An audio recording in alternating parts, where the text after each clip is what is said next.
Well, hi everyone. Today I was actually going to talk to you regarding checking of the batteries, things like that. So the amount of things people are not understanding with their batteries. Is their battery got enough charge? Is it charging? So one of the things I used actually was just simply in basic, and it's basically a tester. Now this tester is just a case of touching the 2 points. The holder bit here lights up. Bob's your auntie. It was also good as well for checking from putting this side onto an earth, and then you used the probe tip here and you touched either side of the fuse, and if both sides of the fuse lit up, fuse is okay. If one side lit up, you've hit the positive side then, or the input coming through the fuse board, and then when you touch the other side, if it didn't light up, you found the blown fuse. So it also got me thinking as well. The only thing about this is it's great, so you've got the interaction with the light that you can see with this, but it does nothing to tell me about voltages. So typical man, you buy that much stuff, you forget what you've got half the time. So I've actually got one of these testing meters. Now the other one I had blew up. I'll say it was age, nothing to do with me with someone I had done. But so I replaced it with this, and what I used to use it for was old house fuses, the long ceramic ones where you couldn't see if there was blown either, and all you done was a continuity onto it, and it made a noise.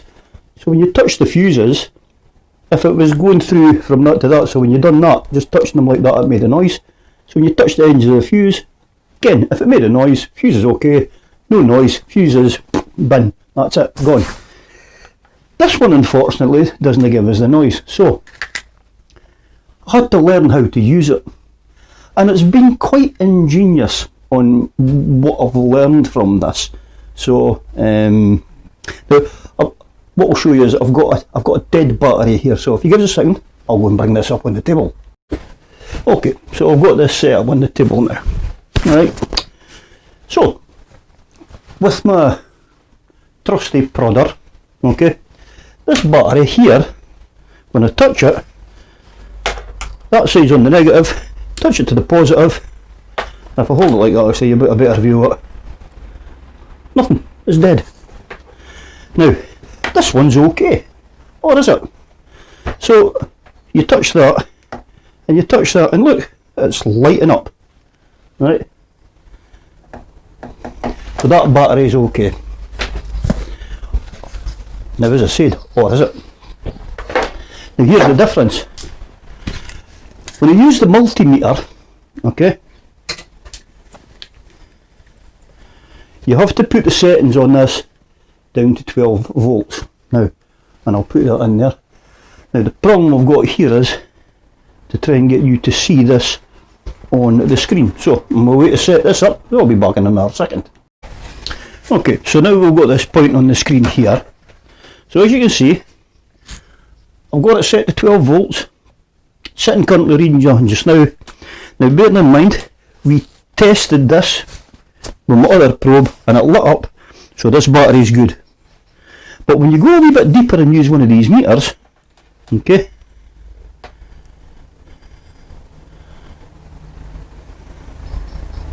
it's reading under 10, and it's going down, and it's going down, and it's going down. Now, the thing is, that's the difference between knowing whether a battery is good or whether a battery is poor. So, as I said earlier, it just shows you when you think you're using one tool that is fine, yet when you use another tool, it tells you a different story.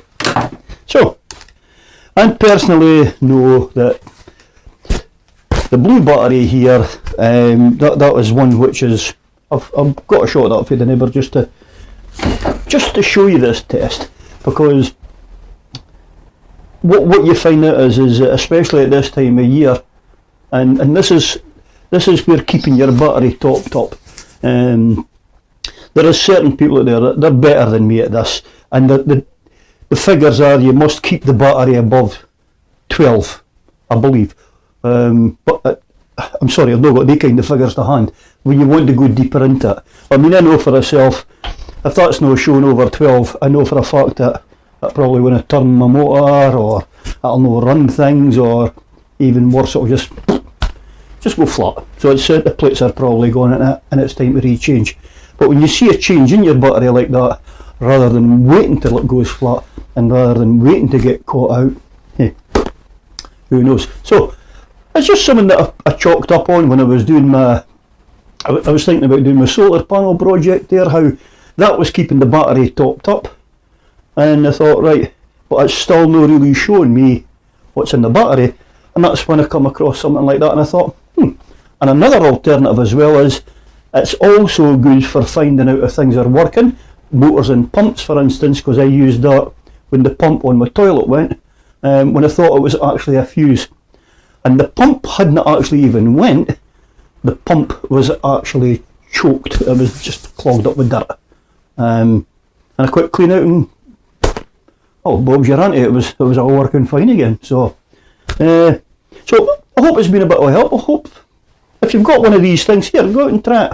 I've come into the workshop to show you me 2 fake batteries, but I know for a fact that if I go out to my van right now, both my Leisure and the main cab battery, the two of them are sitting well above 12 because, well, it's on hookup just now, and it's I've got the front one on a wee tickle charge as well. So if that's something, there is a, if you want to go and check some of my other videos as well, you can go and watch that, and that'll introduce you to the how to keep your batteries charged and tip top as well. So stay safe, stay happy, and see you soon. Bye.